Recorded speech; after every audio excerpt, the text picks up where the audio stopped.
Hello everyone. Mwiriwe, uyu munsi turongera dusome amagambo yo mu Baheburayo igice cya 10 durahera ku murongo wa 12 kugeza ku 25.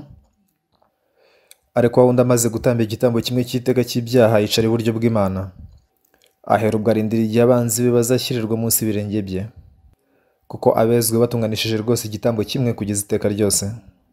Kandi n'Umwuka Wera niwe mugabo wo kuduhamiriza ibyo, amaze kuvuga ati, iri ni ryo sezerano nzasezerana nabo hanyuma y'iyo minsi, ni ko Uwiteka avuga, nzashyira amategeko yanjye mu mitima yabo, kandi mu bwenge bwabo niho nzayandika.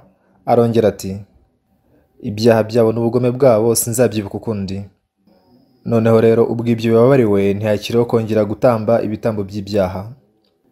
Nuko bene data, ubwo dufite ubushizi bw'ubwoba bwo kwinjizwa ahera cyane n'amaraso ya Yesu, tunyuze mu nzira duciriye nshya kandi y'ubugingo inyura mu mwenda ukinze ari wo mubiri we, kandi ubwo dufite umutambyi ukomeye utwara inzu y'Imana, twegere dufite imitima y'ukuri, twizera rwose tudashidikanya, imitima yacu iminjiriweho gukurwamo kwimenyaho ibibi, n'imibiri yacu yuhagijwe amazi meza.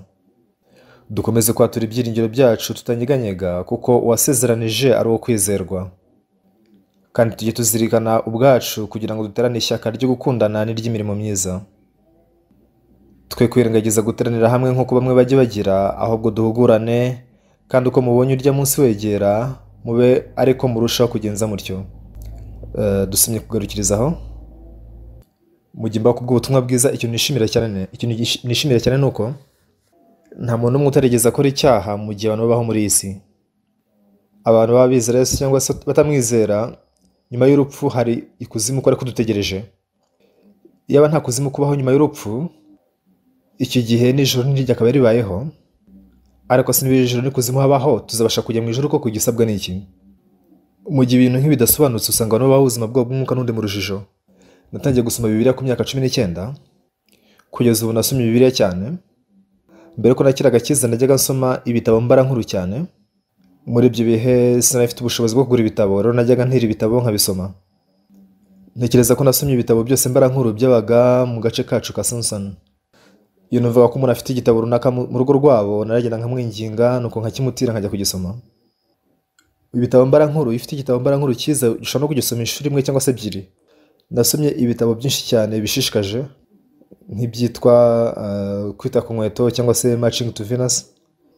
Igitabo cyari kiramamaye cyane muri iki gihe ni igitabo cyitwaga Icyaha ndetse no gucirwa urubanza n'igihano.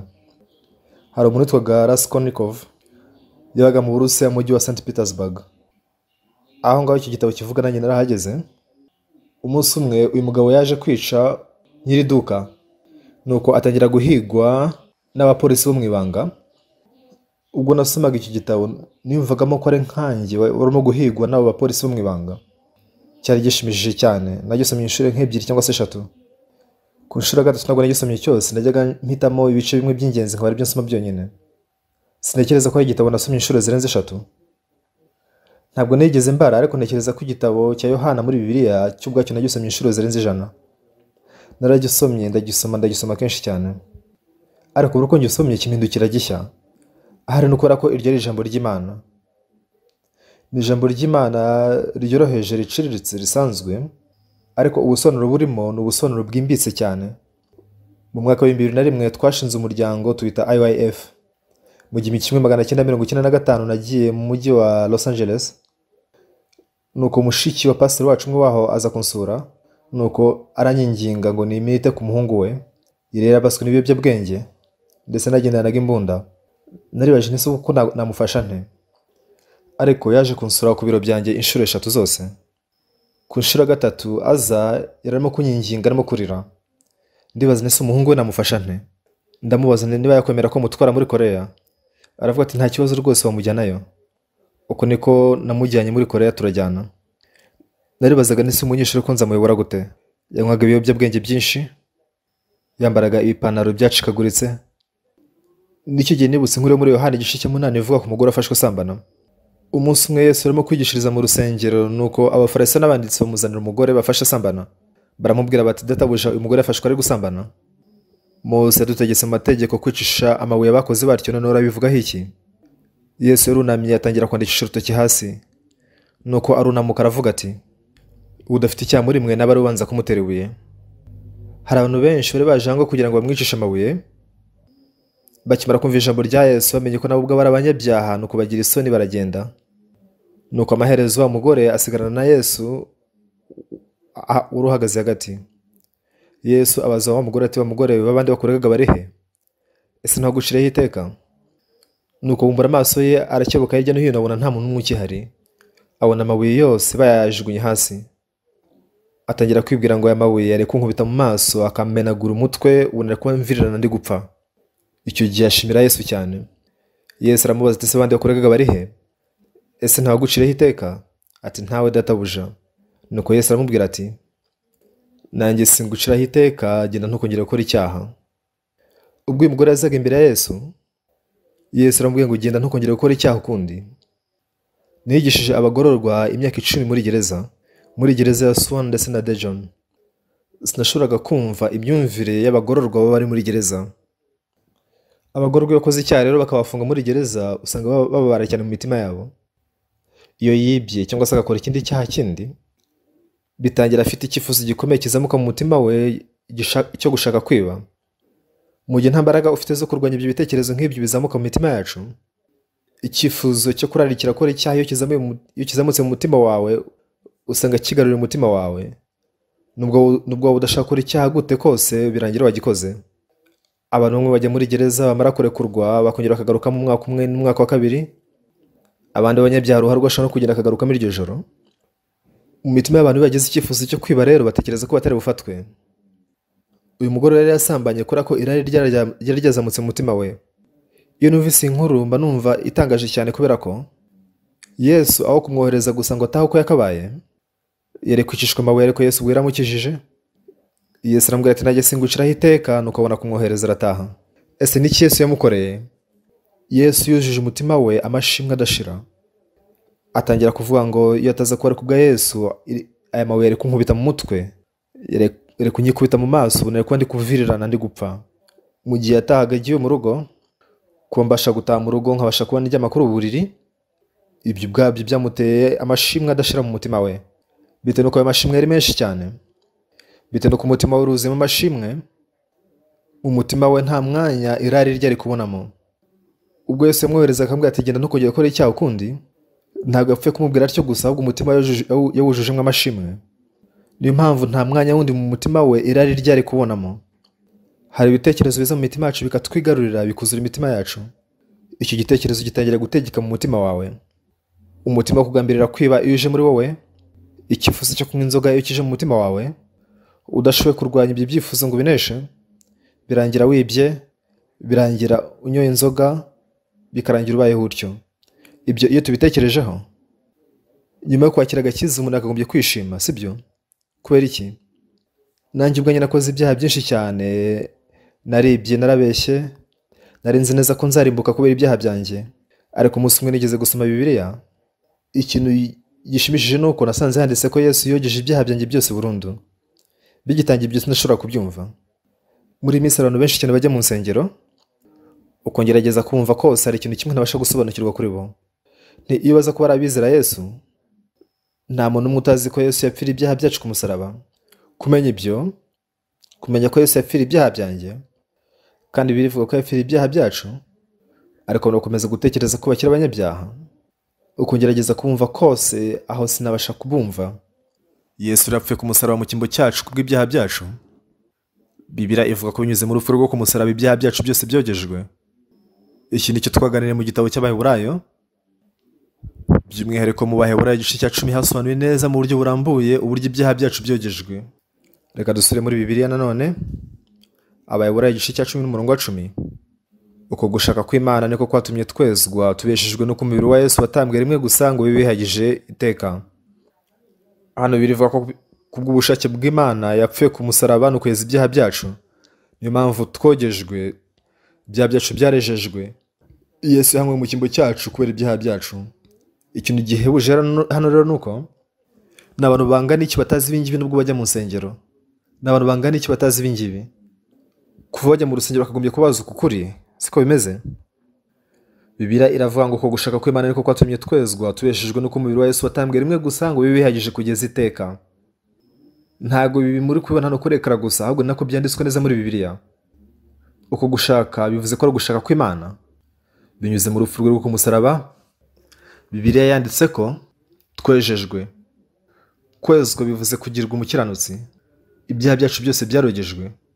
Abantu bose bajya mu rusengero, ibi ntawe utabizi. Ese mu bajya mu rusengero hari utazi ibi ngibi? Nta n'umwe. Hano handitse ko twejejwe, ariko abantu benshi bajya mu rusengero bavuga ko bakiri abanyabyaha. Icyo ni ikintu giteza urujijo. Ibi nkunze kubivuga kenshi cyane. Mu mwaka wa 2012 twateguye World Cup mu gihugu cya Ghana, nuko umufasha mukuru w'igihugu Jonathan Mills aza muri iyo camp kugira ngo atange ubutumwa. Amaze kuvuga amagambo y'ishimwe, ntabwo yahise ataha, ahubwo yagumanye natwe kugeza gahunda isojwe. Yari umufasha mukuru w'igihugu, ariko agumye aho ngaho kugeza gahunda irangiye. Byose bimaze kurangira, umufasha mukuru w'igihugu yarambwiye ati paseri, hari icyo nifuza kubwira. Uko niko arimo kumbwira ati umukuru w'igihugu kuri ubu ngubu ntabwo ameze neza, hari ubuvuzi ari guhabwa ariko ntabwo ari koroherwa. Ndakwingize se waza ukamusengera ku ngoro y'umukuru w'igihugu. Bitewe n'uko atarameze neza icyo gihe yaragaramye mu ntebe ye, nuko arambwira ati paseri, hano mu gihugu cya Ghana nzwi nk'umuperezida wizera Imana cyane kurenza abandi. Abaperezida bose bari beza, ariko iyo perezida agiye mu rusengero usanga abarinzi batabikunda. Ni ahantu hagoye cyane kurindirwa umutekano. Biragoye cyane ko hari intera n'abandi bakristo bandi. Ntekereza ko byoroshye cyane kwica umukuru w'igihugu mu rusengero. Yavuze ko nk'umuperezida yajyaga ajya mu rusengero kenshi cyane, ariko ubwo yabyukaga muri icyo gitondo, mu gihe yumvaga atameze neza, yiribwiye ati hari wenda uyu munsi ndibuze gupfa. Ati ndamusembaye igihe kinini cyane, nabaho indi minsi 5 yonyine gusa, ariko kugeza n'ubu sindakira imbabazi z'ibyaha. Mfite ubwoba rero ko ndamutse mfuye ubu ngubu najya mu muriro. Nuko ndamubaza nti, nyakubahwa mukuru w'igihugu, ese wabwiwe n'iki kuri umunyacyaha? Ati se ko nakoze ibyaha ubwo urumva ntari umunyacyaha? Ndamubwira reka dasi ko bimeze. Nuko aratangara. Ati nta gihugu na kimwe mu isi umunyacyaha yicira urubanza rw'icyaha. Ati byo siko bimeze se? Nta hantu namwe muri iyi si umunyacyaha yicira urubanza ko ari umunyacyaha. Iteka aba ari umucamanza ugomba gucurwa urubanza. Nuko yemeranya nanjye avuga ko ibyo ari ukuri. Nuko ndamubaza nise wowe warigeze, nyakubahwa mukuru w'igihugu, warigeze usoma umwanzuro w'urubanza rwawe waciriwe? Aravuga ati se haba hari urubanza naciriwe ku bw'ibyaha byanjye? Ntiyego rurahari. Ati se ruri he? Ntiruri muri Bibiliya? Twaranganaga mu myaka, nawe yavutse mu 1944. Mu gihe ndimo kubimusobanurira yarateze amatwi cyane. Ni nubwo uri umukuru w'igihugu, ariko ntabwo ushobora kwicira urubanza rw'icyaha cyawe. Kubera ko mu gihe ukoze icyaha ntabwo ushobora kuvuga uti ngiye gufungwa igihe runaka cyangwa se runaka. Ugomba gutegereza umwanzuro w'umucamanza. Ese waba wari uzi ko nawe ufite umwanzuro w'urubanza rw'ibyaha byawe? Atase uri hehe? Ni uri muri Bibiliya. So urashaka kumenya? Ati yego. Nuko mbumbura Bibiliya yanjye, mbumbura mu Baroma 3:23. Haranditswe ngo kuko bose bakoze ibyaha ntibashyikira ubwiza bw'Imana. Hano hari ibyanditswe bibiri byanditsweho mu Baroma 3:23 ndetse no 24. Umurongo 23 turavuga ngo bose bakoze ibyaha, kandi bitewe nuko twakoze ibyaha ntitwashyikira ubwiza bw'Imana. Uko niko havuga. Umurongo 23 avuga ko twakoze ibyaha kandi ko twakomeje kuba abanyabyaha, ariko igice cy'ingenzi ni umurongo 24. Umurongo 24 uravuga ngo ahubwo watsindishirizwa n'ubuntu bwayo ibibahereye ubusa. Aha gucungurwa kuvugwa ntago ari gutabwa muri yombi. Bivuze gucungurwa, bivuga ko yatwogeje kandi ko yadutsindishirije. Umurongo 23 rero nta Yesu uvugwamo. Bitewe nuko twakoze ibyaha rero ntitwashyikira ubwiza bw'Imana. Ariko mu murongo 24, mu murongo 23, bitewe nuko twakoze ibyaha kandi ntaho koza ibyaha byacu ugaragaramo, twagomba gucirwaho iteka. Nibyo koko twakoze ibyaha, ariko Yesu utagaragara mu murongo 23 aza kugaragara mu murongo 24. Mu murongo 23 ntaho koza ibyaha byacu wari uhari.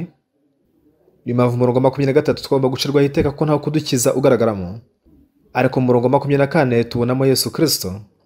Yesu ntabwo yigeze dutererana ngo dusige. Yashatse kudukiza. Yahaniwe ku musaraba mu cyimbo cyacu. Ubwo yapfaga akeza ibyaha byacu mu cyimbo cyacu, nubwo twese twakoze ibyaha.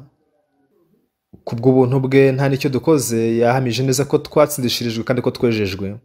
Nubwo abantu benshi muri iyi minsi bajya mu rusengero, sinzi inshuro basoma igitabo cy'Abaroma, mu gihe bahumijwe iyo barimo gusoma Bibiliya, abantu benshi birangira bavuze ko bose ari abanyabyaha, bisobanuye ko batizera ijambo ry'Imana, batizera Imana. Rero ni koko Imana yavugiye muri Bibiliya iti twese twakoze ibyaha, ariko Yesu yaraje nuko araducungura ku musaraba. Kubw'ubuntu bwe yaduhamirije ko twatsindishijwe kandi ko twagizwe abakiranutsi. Iki ni cyo kibazo gikomeye cyane insengero zo muri Koreya zifite muri iyi minsi. Bibiliya ivuga ko ibyaha byacu byogejwe, ko twatsindishirijwe, ko twejejwe. Yahaniwe ibyaha byacu mu cyimbo cyacu. Niba yarahaniwe mu cyimbo cyacu rero bivuze ko tutakiri abanyabyaha, turi abakiranutsi, twarejejwe. Ariko abantu benshi bajya mu nsengero imyaka 10, imyaka 20, batekereza ko gukomeza kuvuga ko ari abanyabyaha ari ibintu bisanzwe. Rero bizera ibitekerezo byabo aho kwizera ijambo ry'Imana. Ibi Bibiliya ni ijambo ry'Imana, kandi rero Imana yaravuze ngo nibyo koko wakoze ibyaha ntiwashyikira ubwiza bw'Imana, ariko ubwo Yesu yapfaga yishyuye ibihembo by'ibyaha byawe. Niyo mpamvu yavuze ko nta cyaha tugifite ahubwo ko twatsindishirijwe. Ariko abantu mu gihe batazi uku kuri, si abantu benshi uyu munsi bavuga ko ari abakiranutsi, bose bavuga ko ari abanyabyaha. Bibiliya rero ibidusobanurira neza, kubera ko tutabasha kumva ijwi ry'Imana twenyine ubwacu. Abakozi b'Imana banditse Bibiliya kugira ngo dutahure uburyo ibyaha byacu byababariwemo. Rero mu gihe Yesu yapfiraga ibyaha byacu ku musaraba, ibaze tujye muri resitora nkajya gusangira na Pastor Samuel, njye nkaba mfite amafaranga ariko we ntayafite. Icyo gihe nshobora kumugurira ibyo kurya, siko bimeze? Ndamutse mwishyuriye, ese muri resitora bamusigarana ntibamurekure ngo atahe? Bati nubwo utishyuye ushobora kugenda utishyuye. Nibyo koko Pastor Oxpac yishyuye mu cyimbo cyanjye? Yishyuriye we gusa? Oya, siko byagenze. Nanjye yanyishyuriye ibyo nariye. Muri Bibiliya rero ubwo Yesu yabambwaga, kuko Bibiliya ivuga ko ari twe yapfiraga, byumvikane ko yishyura ibihembo by'ibyaha byose twagombaga kuzishyura. Niyo mpamvu Imana yavuze ko twogejwe kandi ko twatsindishirijwe. Ese ninde udashobora gusobanukirwa ibingi muri Bibiliya? Ariko abantu benshi nubwo bajya mu rusengero bavuga ngo Yesu yapfira ibyaha byanjye ku musaraba. Iyo baririmba bavuga ngo iki? Ngo ibyaha byacu byogejwe n'amaraso ye. Uko niko bakoma amashyi baririmba indirimbo zo mu bitabo. Ati yaranyejeje binyuze amaraso ye, ngo ibyaha byacu byarogejwe. Uko niko babiririmba mu ndirimbo. Ariko bavuga ngo reka dusenge, bakavuga ati Imana mbabarira rwose ndi umunyabyaha mubi cyane. Icyo nicyo kibaho ku bakristo benshi cyane bo muri Koreya muri iyi minsi. Bibiliya ivuga neza ko ibyaha byacu byogejwe. Uko nako babiririmba mu ndirimbo, bavuga ngo ibyaha byacu byose byishyizeho kandi yaratwejeje. Iyo turi kuririmba izo ndirimbo tuba tuvuga ko Yesu yogeje ibyaha byacu. Ariko bavuga ngo mureke dusenge, bati Mwami turakira abanyabyaha, turagusabye tubabarire. Ese murumva atari ibintu bidasanzwe? Nanjye uko niko nabigenzaga mbere ko nakira agakiza. Natekereje ko kubigenza gutyo ari ibintu bisanzwe. Ariko mu gihe dusoma Bibiliya, niba Bibiliya ari ijambo ry'Imana, uko ibitekerezo byacu byaba bimeze kose dukwiye kwizera ijambo ry'Imana. Niba tuvuga ko twizera Imana, birumvikana ko twakoze ibyaha, nta muntu n'umwe utarakoze ibyaha, ariko twagizwe abakiranutsi. Kubera iki? Kubera ko Yesu yahaniwe mu cyimbo cyacu kubw'ibyaha byacu. Niyo mpamvu Bibiliya ivuga ko twejejwe, ko twatsindishirijwe. Bibiliya ivuga ko nta cyaha na kimwe tugifite. Ariko abantu bakomeza kuvuga ko bakiri abanyabyaha. Nanjye nza kuba ndi Imana nari gucanganyikirwa. Uvuze ko ibyaha byawe byose byogejwe? Iyo ngerageje gushakisha ibyaha byose bivuga ko twababariwe muri Bibiliya nkabisoma, aho ngiye hose bitewe nuko Yesu yapfira ibyaha byacu ku musaraba, nibyumvikana neza ko Yesu yogeje ibyaha byacu byose ku musaraba binyuze amaraso ye. Ikintu ushobora kubabwira nuko uko waba umeze kose, mu gihe umwuka mubi uje muri wowe, nubwo bivuga ko ibyaha byacu byose byogejwe bikera nk'urubura. Hariho indirimbo tujya turimba muri Bibiliya, ni indirimbo ivuga ngo yogeje ibyaha byawe nta kibyibuka ukundi. Bibiliya ivuga ko yogeje ibyaha byacu kandi ko ibyaha byacu atazabyibuka ukundi. Aramutse yibutse ibyaha byacu nanone, icyo gihe wajya uhorana isoni, ugahora utinya uti ibyaha byanjye arabyibuka.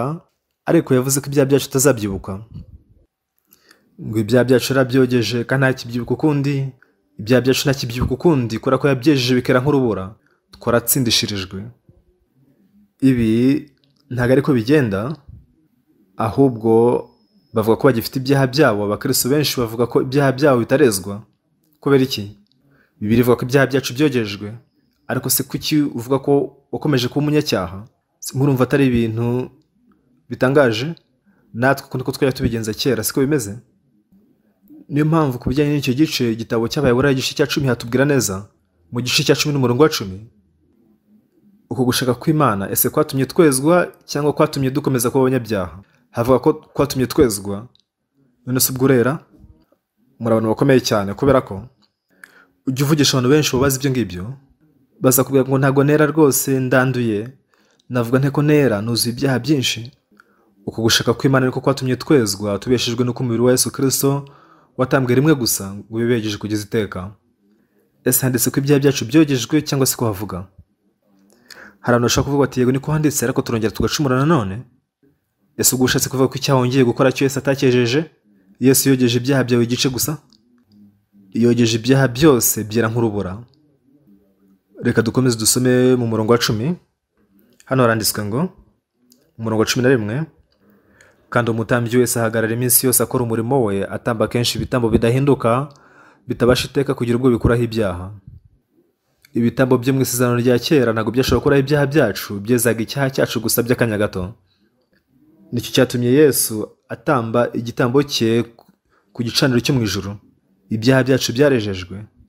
Mu murongo wa 12, ariko wawundi amaze gutamba igitambo kimwe cy'iteka cy'ibyaha yicara iburyo bw'Imana. Mu murongo wa 13, ahera ubwo arindira igihe abanzi be bazashyirirwa munsi y'ibirenge bye. Mu murongo wa 14, kuko abezwa yabatunganishije rwose igitambo kimwe kugeza iteka ryose. Iri ni ijambo ry'Imana. Ibyaha byacu byarejejwe burundu kugeza iteka. Mu murongo wa 15, kandi n'Umwuka Wera niwe mugabo wo kuduhamiriza ibyo, amaze kuvuga ati mu murongo wa 16, iri ni ryo sezerano nzasezerana nabo hanyuma y'iyo minsi, ni ku Uwiteka avuga, nzashyira amategeko yanjye mu mitima yabo kandi mu bwenge bwabo niho nzayandika. Ahakurikiraho haravuga ngo iki? Mu murongo wa 17, arongera ati ibyaha byabo n'ubugome bwabo sinzabyibuka ukundi. Mu murongo wa 18, noneho rero ubwo ibyo bibabariwe ntihakiriho kongera gutamba ibitambo by'ibyaha. Yesu yogeje ibyaha byacu byose mu buryo buhebuje. Muri Bibiliya Imana ivuze ko ibyaha byacu byogejwe, ubwo nyine byarogejwe. Kwizera Imana bivuze kwizera ijambo ry'Imana, nyamara abantu benshi bakurikira ibitekerezo byabo. Ko twari tuzi ko tuzakora ibyaha kuva kera, dusezeranije ko Yesu azaza agapfira ibyaha byacu. Mu myaka ibihumbi myinshi yashize Yesu yaravutse, apfira ku musaraba, arangiza igihano cyose twagomba kuzahabwa kubera ko yikoreye ibyaha byacu. Yamaze guhanirwa ibyaha byacu tugira abakiranutsi, ariko abantu benshi bakomeza kuva ko bakira abanyabyaha. Ese niba uko bimeze bivuze ko Yesu yapfiriye ubusa? Urumva ko nta shingiro bifite. Reka dukomeze dusoma murongo wa 17, ibyaha byabo n'ubugome bwabo sinzabyibuka ukundi. Ntihakiriho kongera gutamba ibitambo by'ibyaha kubera ko byogejwe mu buryo butunganye. Umurongo wa 19, nuko bene data, ubwo dufite ubushizi bw'ubwoba bwo kwinjizwa ahera cyane n'amaraso ya Yesu, bitewe nuko twakoze ibyaha ntitwagomba kujya ahera h'Imana, ariko nyuze amaraso ya Yesu yatumeneye dushobora kujya ahera cyane dufite ubushizi bw'amanga, tukicara iruhande rw'intebe y'Imana. Nanjye nakuriye mu itorero rya Presbyterienne. Muri ibyo bihe nanjye najyaga nita umunyacyaha. Umunsi umwe ubwo nasomaga Bibiliya, henshi muri Bibiliya havuga ko ibyaha byanjye byogejwe, cyane cyane muri Yesaya igice cya 53.